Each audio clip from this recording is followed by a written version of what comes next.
I'm Sarah, and I want to share a tale with you. I was maybe 5 or 6 years old when it all began. At that point, my parents divorced. Dad, who goes by Mark, was at his breaking point. Mom, Linda, had been disparaging him and made him feel insignificant for years by writing about his lack of income. I recall this one instance. Dad was thrilled to receive a promotion at work when he got home. He had a broad smile on his face, feeling pleased of himself for once. "That's it," Mom replied, glancing at him. "I believed you had at last secured a legitimate job." His eyes just lost their spark. It was similar to witnessing someone lose their air. So yes, Dad went out. Looking back, I can't say that I blame him. However, it seemed like my entire world was collapsing at the time. But Mom recognized an opening. Mom quickly discovered that she could obtain many benefits at work by being a poor, destitute single mother. With her supervisor, she would put on a strong front.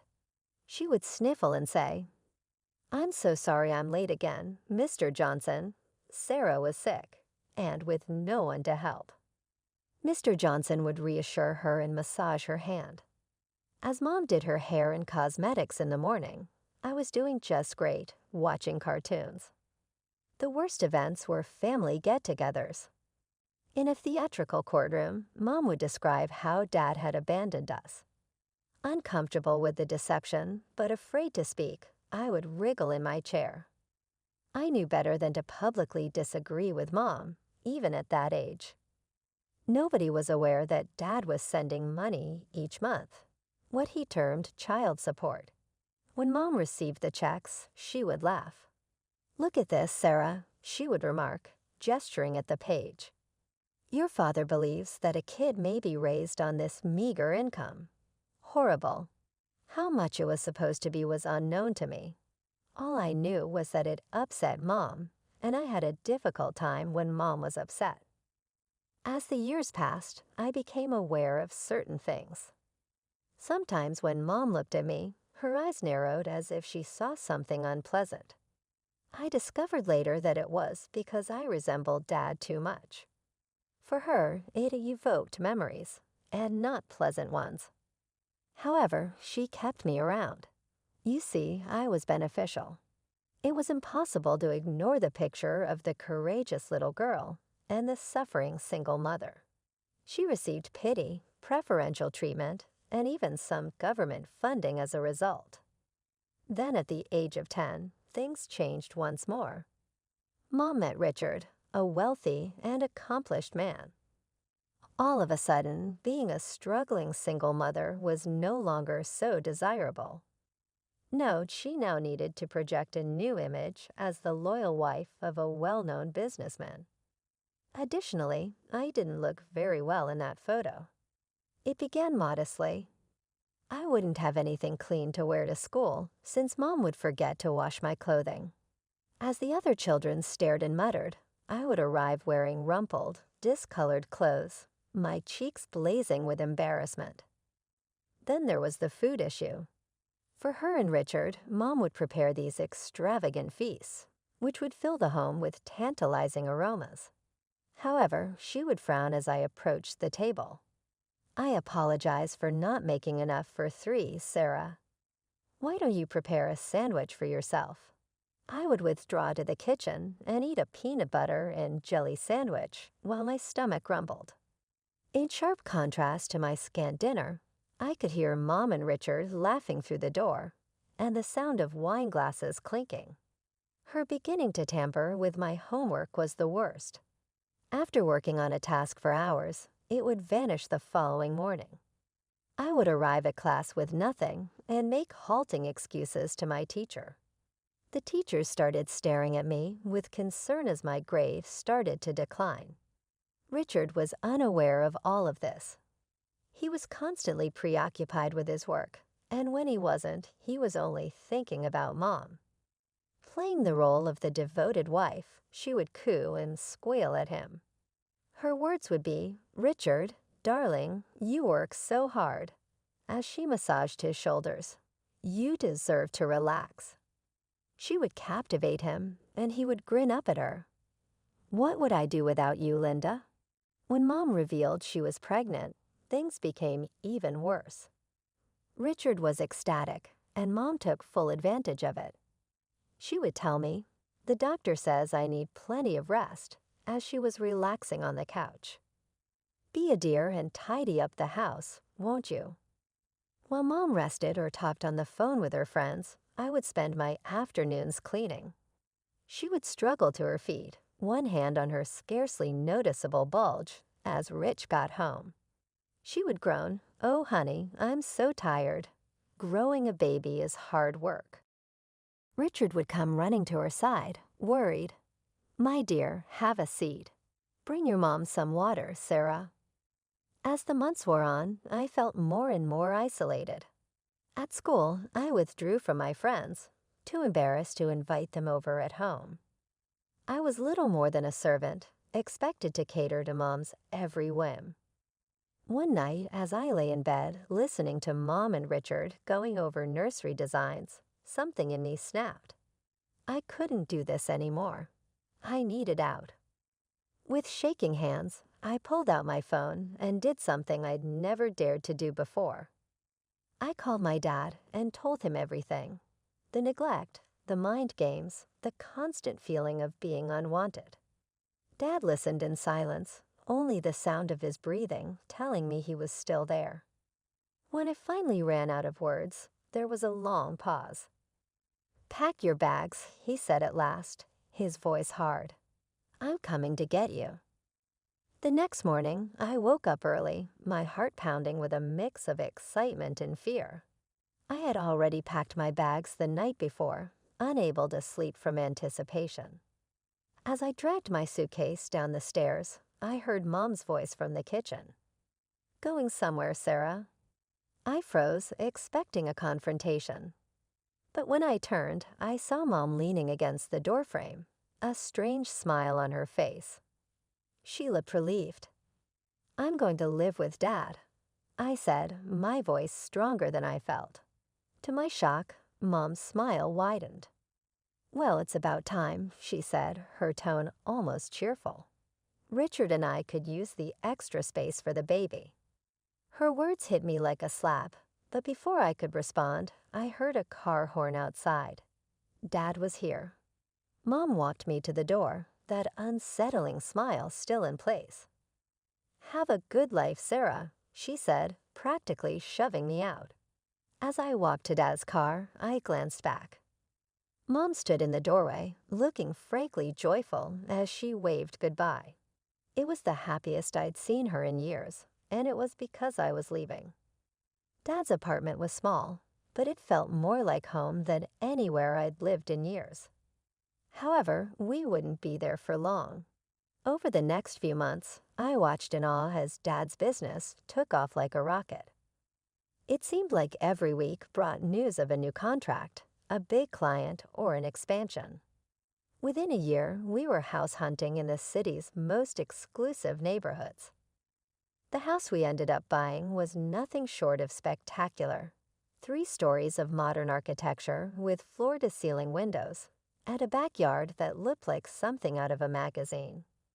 My room was bigger than our entire old apartment. While Dad worked long hours managing his now booming business, I threw myself into making our big house a home. I learned to cook gourmet meals, filling the place with amazing smells. I kept things tidy, managed the household staff, and even started a vegetable garden in our spacious backyard. As the months passed, I watched Dad's hard work continue to pay off. His business kept growing, and with it, our lifestyle improved even more. I transferred to the most prestigious private school in the city. On my 16th birthday, Dad surprised me with a car, not just any car, but a brand new luxury SUV. "Now you can drive yourself to school in style," he said, tossing me the keys. "And maybe run some errands for your old man." As I settled into my new life, I thought about Mom less and less. She never tried to contact me, and I made no effort to reach out to her or any of my maternal relatives. The wounds were still too raw, the memories too painful. Instead, I focused on my studies. Years passed, and before I knew it, I was graduating college with honors. As I stood on that stage, accepting my diploma, I searched the crowd for Dad's face. He was there, beaming with pride, and for a moment, I forgot to breathe.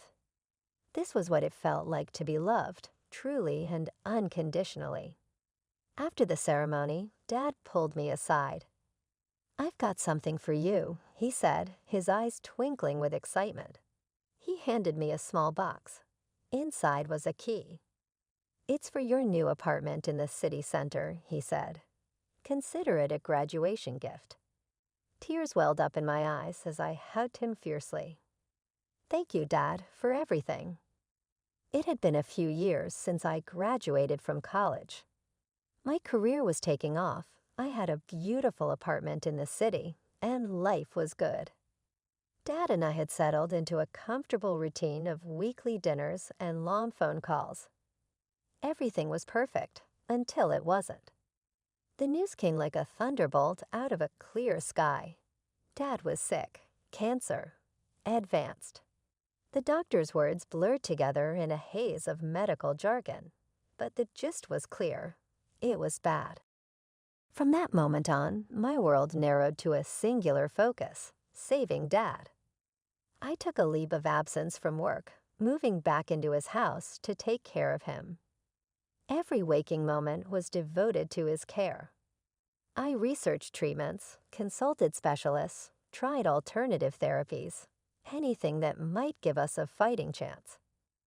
The months that followed were a brutal cycle of hope and despair. For every good day, when Dad felt strong enough to sit in the garden or share a meal, there were 3 bad ones, filled with pain and nausea from the treatments. One evening, as I was helping him back to bed after a particularly rough day, he turned to me with a serious look. "Sarah," he said, his voice barely above a whisper, "I need you to promise me something." I nodded, unable to speak past the lump in my throat. "Promise me you'll live your life, really live it. Don't let this hold you back." I wanted to argue, to tell him he was going to be fine, but we both knew better. So instead, I squeezed his hand and said, "I promise, Dad." He died 2 weeks later. I was holding his hand when he took his last breath, telling him how much I loved him, how grateful I was for everything he'd done for me. The next few days passed in a blur.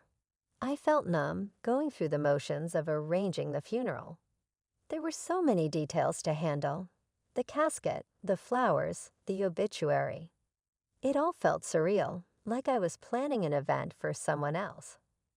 I was at the funeral home, trying to decide on music for the service, when my phone buzzed. Unknown number. I almost ignored it, but something made me answer. "Hello." "Sarah, it's your mother." I nearly dropped the phone. After all these years of silence, she was calling now. "What do you want?" I asked, my voice cold. "I heard about Mark," she said, her voice softer than I remembered. "I'm so sorry, sweetie. I'd like to help with the funeral arrangements." I wanted to hang up, to tell her to go to hell. But I was so tired, so overwhelmed, and a tiny part of me, a part I thought I'd buried long ago, yearned for a mother's comfort. "Okay," I heard myself say. "You can help." As I ended the call, I couldn't shake the feeling that I had just opened a door I should have kept firmly shut. But with Dad gone, Mom was the only family I had left. Mom arrived at the funeral home an hour after our call, with my half-brother, Thomas, in tow. The kid was about 13 now, gangly and awkward. I watched as Mom fussed over him, straightening his tie, smoothing his hair. It was like a knife to the gut, seeing her shower Thomas with the affection I'd been denied my entire childhood. "What do you need me to do?" she asked. Despite my reservations, I'd put her to work. To my surprise, Mom turned out to be surprisingly helpful, managing the catering, arranging the flowers, dealing with the endless parade of well-wishers. The funeral itself was a blur. I remember standing there, numb, as people I barely knew came up to offer condolences. Linda stayed close, her hand occasionally touching my arm in what I suppose was meant to be a comforting gesture. It felt strange, this sudden maternal presence after years of neglect. After the service, as people were filing out of the cemetery, Linda approached me again. "Sarah, I know this might not be the best time, but I'd like to stay in touch.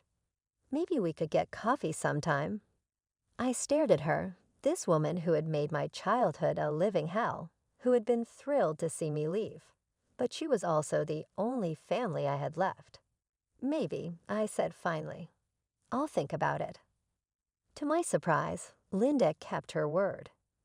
In the weeks that followed, she called regularly, her voice always tinged with concern. "How are you holding up, sweetie?" she'd ask. "Is there anything you need?" At first, I was guarded, giving short, non-committal answers. But as the days wore on, and the reality of Dad's absence set in, I found myself craving any kind of connection, even if it was with Linda. Our conversations started simple enough. She'd ask about my job, my apartment, my friends. But gradually, her questions began to shift.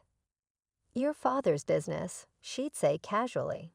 "I hope it's not causing you too much stress. Mark always worked so hard." I'd deflect, changing the subject. The truth was, I was still trying to wrap my head around everything Dad had left me. The company, the real estate portfolio. It was overwhelming, and something in me, some instinct honed by years of Linda's manipulations, told me to keep quiet about it. As weeks turned into months, Linda's hints became less subtle. "Thomas is looking at colleges," she mentioned during one call.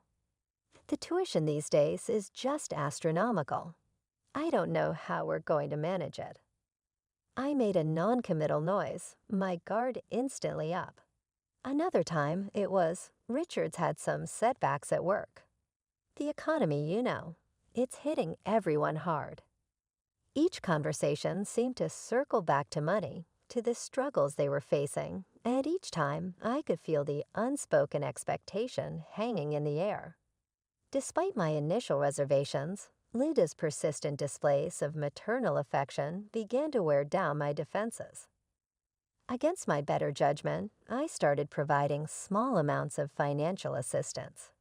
It started innocently enough, helping Thomas with his SAT prep courses, buying Linda a new laptop when hers broke down, even covering a month's rent when Richard's company went through a rough patch. "You're an angel, Sarah," Linda would gush. "I don't know what we'd do without you." Each time, I felt a warmth in my chest. Was this what it felt like to have a real family? Meanwhile, I threw myself into running Dad's company. I made his longtime deputy the director, staying on as the owner and reserving the right to make all important decisions. It was challenging work, but I felt closer to Dad every time I sat in his old office. As the months passed, Linda's requests grew more frequent and more substantial. What started as occasional help turned into regular expectations. The breaking point came on a sunny Tuesday afternoon. I was knee-deep in quarterly reports when Linda called. "Sarah, darling," she began, her voice dripping with sweetness. "We've been thinking. It's been so long since we had a proper family vacation. We found this amazing package deal for a European tour." I felt my stomach drop. "Linda, I don't know." "It would mean so much to Thomas," she interrupted. "And after all we've been through, don't you think we deserve a little happiness?" Guilt welled with resentment in my chest. Before I knew it, I'd agreed to fund their trip. But it didn't stop there. The day after they returned, Linda was on the phone again. Now about Thomas's college fund, she said, her tone no longer sweet but demanding. We'll need you to set that up right away. He's got his heart set on Princeton, you know. Something in me snapped. All the years of neglect, the emotional abuse, the manipulation, it all came rushing back. No, I said, my voice shaking. No more, Mom. I'm done. There was a pause, then Linda's voice came back, cold and hard. After everything we've done for you, you ungrateful little scum. How dare you turn your back on your family? I laughed, a bitter sound. Family? You mean the mother who was thrilled to see me leave. The one who made my childhood a living hell. The argument escalated quickly. Linda dropped all pretense of affection, hurling accusations and insults. I gave as good as I got, years of pent-up anger and hurt pouring out. You're just like your father, she spat. Selfish and cold-hearted. Thank God for that, I shot back. At least he loved me. The line went dead. I stood there, shaking, my phone clutched in my hand. The silence that followed was deafening. When the opportunity for a month-long business trip abroad came up, I jumped at it. A chance to get away, to clear my head. As I boarded the plane, I felt a weight lifting off my shoulders. Maybe this was what I needed, some time and distance to figure things out. After a month away, I was looking forward to the comfort of my own bed. The business trip had been successful but exhausting, and all I wanted was to kick off my shoes and relax in my apartment. But as I turned the key in the lock, something felt off. The door swung open to reveal a completely different apartment. Gone were my carefully chosen furnishings, replaced by unfamiliar decor. A startled couple stared at me from the couch. "Who are you?" I demanded, my heart racing. "What are you doing in my apartment?" The man stood up, looking confused. "Your apartment. We bought this place a couple of weeks ago from a woman named Linda." I think the world tilted on its axis. Linda, my mother? No, it couldn't be.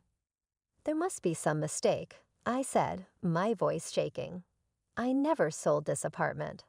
I've been out of the country. The couple exchanged worried glances. "We have all the paperwork," the woman said hesitantly. "Maybe you should talk to your realtor." I stumbled out of the apartment, my mind reeling. My first instinct was to call the police, report a fraud, but a nagging voice in my head told me to confront Mom first. I needed to hear it from her. With trembling fingers, I dialed her number. It rang once, twice. "Hello, Sarah." Mom's voice was sickeningly sweet. "How was your trip?" "Cut the crap, Mom," I snarled. "What did you do to my apartment?" There was a pause, then, to my shock, Linda laughed, actually laughed. "Oh, Sarah," she said, her voice dripping with condescension. "If you had just shared your wealth willingly, it wouldn't have come to this. You brought this on yourself, you know." I felt like I'd been punched in the gut. You sold my apartment. How could you?" "I'll go to the police," I said, trying to steady my voice. "You'll what?" Linda interrupted, her tone suddenly sharp. "Report your own mother to the authorities. Please, we both know you don't have the spine for that." The call ended, leaving me standing on the sidewalk, homeless and in shock. But Linda's smug certainty had ignited a fire in me. Without thinking, I hailed a cab and gave the driver Linda and Richard's address. I pounded on the door, adrenaline coursing through my veins. Richard answered, his face a mask of confusion. "Sarah, what's going on?" I pushed past him into the house. "Where's Linda?" I demanded. "She's out," Richard said, still looking bewildered. "Sarah, what's this about?" In a rush, I told him everything. The apartment, Linda's confession, all of it. As I spoke, I watched the color drain from Richard's face. "But that's impossible," he stammered. "We don't need money for Thomas's education." I've already set aside funds for that. We stared at each other, the truth dawning on us both. With shaking hands, Richard began pulling out financial statements, credit card bills. As we pored over them, a horrifying picture emerged. Mom had secretly taken out loans and was now mired in debt. I had no idea, Richard whispered, looking shell-shocked. All this time, I felt a strange mix of vindication and pity. Richard had been just as deceived as I had been. As the full extent of Linda's deception became clear, I felt a cold resolve settle over me. This wasn't just about me anymore. This was fraud, plain and simple. I didn't hesitate. The moment I hung up with the 911 operator, a weight lifted off my shoulders. For too long, I'd been Mom's victim. Not anymore. The ensuing probe was harsh yet essential. With each rock tumbled, more of Linda's lies came to light. She had done more than simply counterfeit my signature in order to sell my flat. She had been leading a double life. Designer clothing, five-star hotels, and opulent spa treatments were all concealed from Richard and paid for using a web of deceit and covert loans, according to credit card data. The trial turned into a spectacle for the media. Hungry for every possible detail, reporters set up camp outside the courthouse. Part of me enjoyed watching Linda's well-manicured image fall apart in the spotlight, even if I detested the attention. Ultimately, justice won out. Mom was convicted of fraud, forgery, and other offenses. I can still hear the judge's remarks. Mrs. Linda Harrison, your behavior betrays your family's confidence in a stunning way and demonstrates a flagrant disdain for the law. I give you a 3-year prison term and mandate that you reimburse Sarah Harrison for the whole cost of the flat that was illegally sold. God bless him, Richard was shell-shocked the entire time. He phoned me the day following the sentencing. Sarah, he added in an emotionally strained voice, I'm requesting full custody of Thomas in my divorce file. I can't allow her to be around him after what she did. In the aftermath, I had to start again with my life. I received my money back from the apartment and started again by purchasing a modest home on the outskirts of the city. I put myself into managing Dad's business and doing my best to uphold his legacy. The task was satisfying while being difficult. I felt like I was actually on my own 2 feet for the first time in my life. I stay in touch with Thomas. With Richard's help, he is currently pursuing an engineering degree in college. I'm happy that we have a shot at a relationship, even though it's bittersweet. Since the trial, I have not heard from Linda. I have no idea if she has made an effort to get in touch, and to be honest, I don't want to know. I've closed that chapter of my life.